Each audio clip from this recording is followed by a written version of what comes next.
Our first reading this morning are a set of powerful words by a friend of our congregation and someone who is in our neighborhood and somebody who has been just an incredible prophet and leader and voice, and that is Rabbi Arthur Waskow. These words come from Rabbi Arthur, and they are entitled Between the Fires. We are the generation that stands between the fires. Behind us, the flame and smoke that rose from Auschwitz and from Hiroshima, and from the burning of the Amazon forest. Before us, the nightmare of a flood of fire, the flame of smoke that could consume all earth. It is our task to make from fire not an all-consuming blaze, but the light in which we see each other fully. All of us different, all of us bearing one spark. We light these fires to see more clearly that the earth and all who live as part of it are not for burning. We light these fires to see more clearly the rainbow in our many-colored faces. Blessed is the one within the many. Blessed are the many who make one. Our scripture reading this morning is a small section of Psalm 93. And I will be using the original language and pronouns as they're found in the New Revised Standard Version. The Lord is King, he is robed in majesty. The Lord is robed, he is girded with strength. He has established the world, it shall never be moved. Your throne is established from of old. You are from everlasting. The floods have lifted up, O Lord, the floods have lifted up their voice, the floods lift up their roaring. More majestic than the thunders of mighty waters, more majestic than the waves of the sea, majestic on high is the Lord. Your decrees are very sure. Holiness benefits your house, O Lord, forevermore. My question for you this morning is, have you ever felt like a misfit? Has there ever been a time in your life when you felt you didn't belong, or you did or understood things in ways that didn't make sense to someone around you, or that your body didn't fit in or move in the world in a way that was affirmed by others? Have you ever felt like a misfit?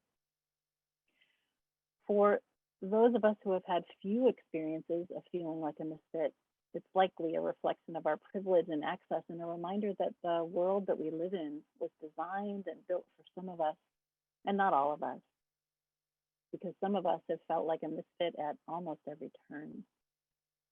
Today, I want to celebrate misfits, and I want to invite us all to take on that mantle and claim and embrace what it might mean to be a spiritual misfit.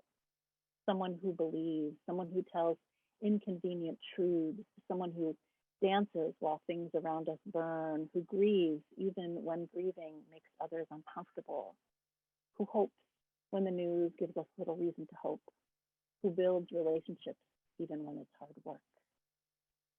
I want to invite us to an unspinning and respinning, to a time of mourning, and also to a time of celebration. This Sunday on the Christian calendar is known as Christ the King Sunday. Christ the King Sunday, or the Reign of Christ Sunday, is the Sunday before Advent begins, which is next Sunday. It's hard to imagine how that happens so quickly. It's not something that God commanded or Jesus said we should observe. Things make their way into the liturgical Christian calendar in a variety of ways. Christ the King Sunday was instituted by Pope Pius XI and has since been adopted by various Protestant denominations. As the Sunday before Advent, it's a feast day where we look forward to the reign of Christ. Throughout history, the concept of the reign of Christ has been used to dominate and exploit those deemed as enemies of Christ.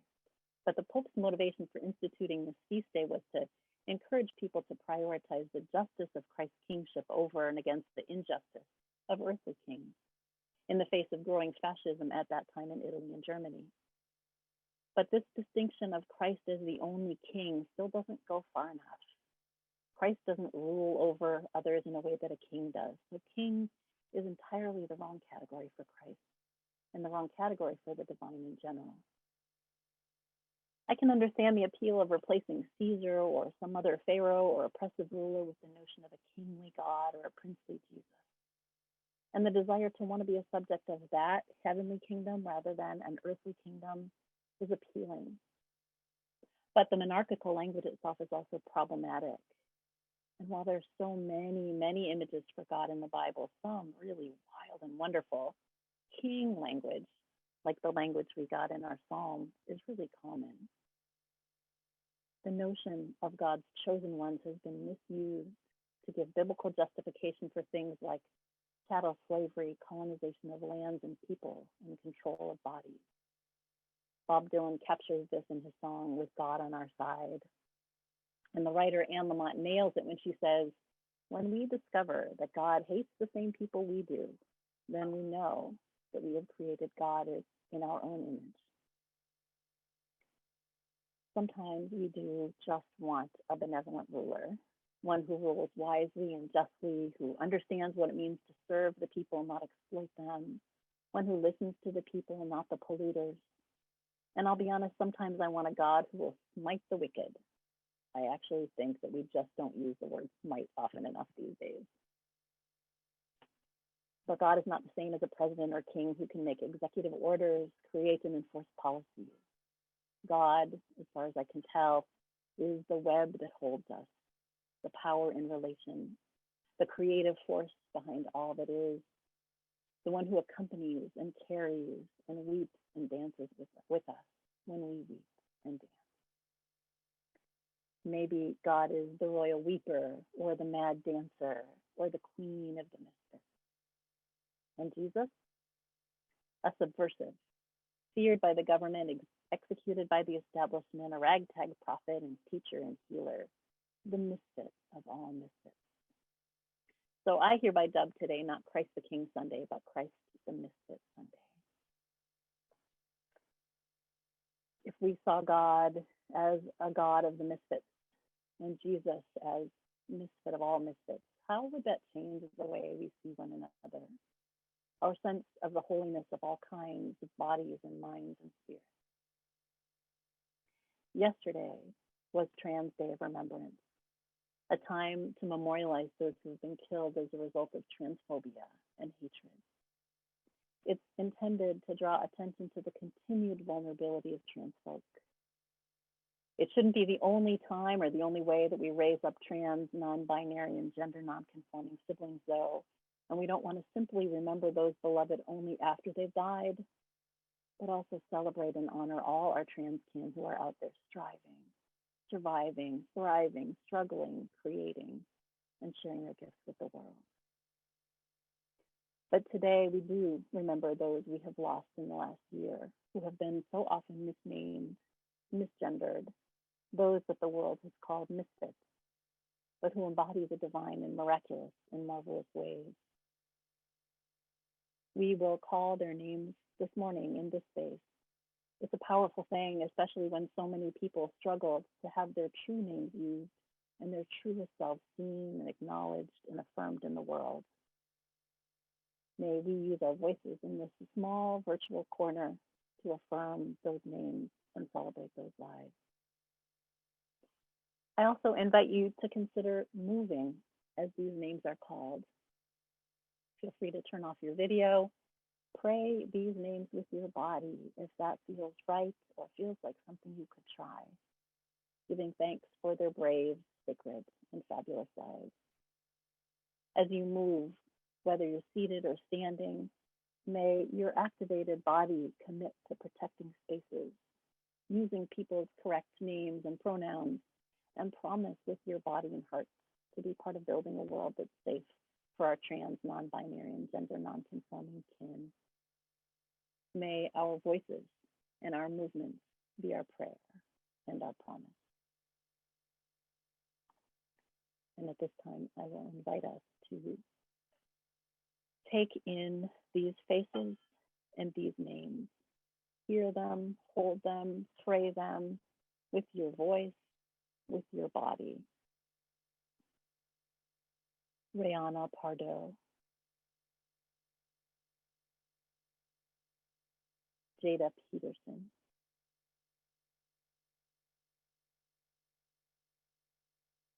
Dominique Lucius,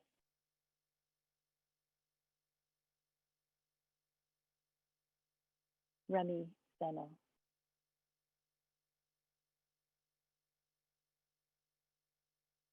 Tiara Banks,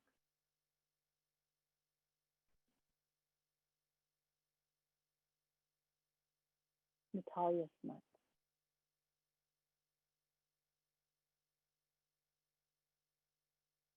Iris Santos,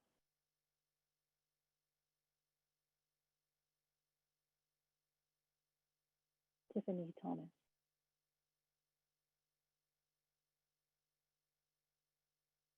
Carrie Washington,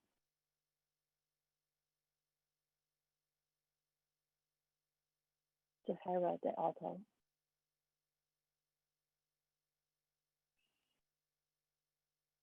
Whispering Wind Bear Spirit,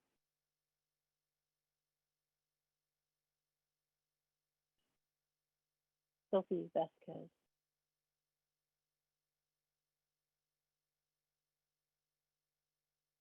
Danica Denny Henson,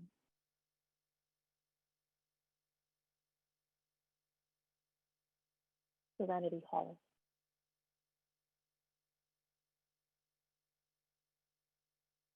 Oliver Ollie Taylor,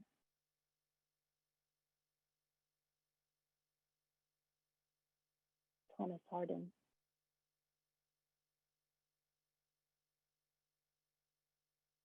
Poe Black,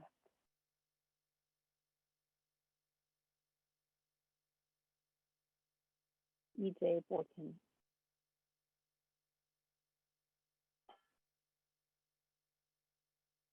Adeline Evans,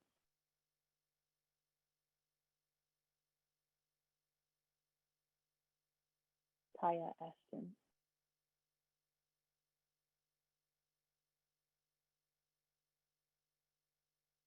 Shai Vanderpump,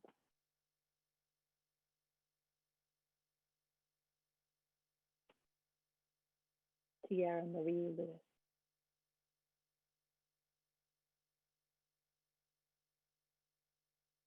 Miss Coco,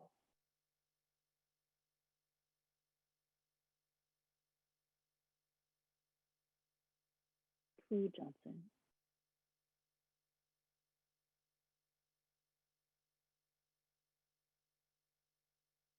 Josiah Monet,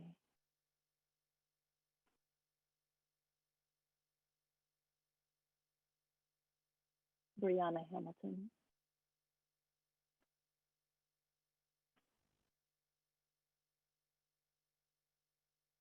Pierre Laprie Cartier,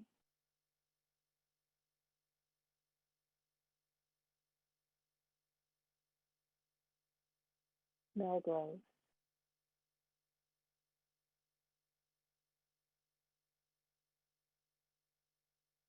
Royal Poetical Stars,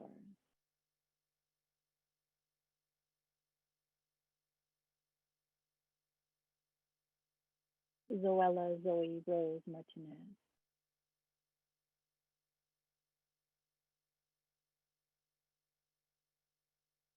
Joe Acker,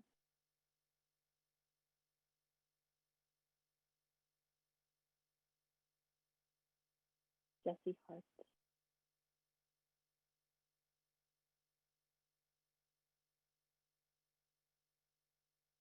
Ricky Otumoro,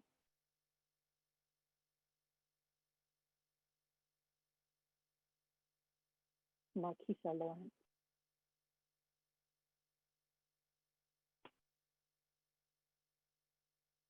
Jenny DeLeon,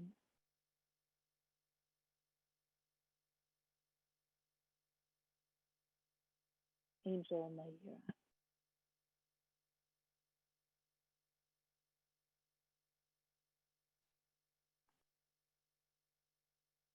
Holy One, you know all our names, our true names, sometimes even before we ourselves know them.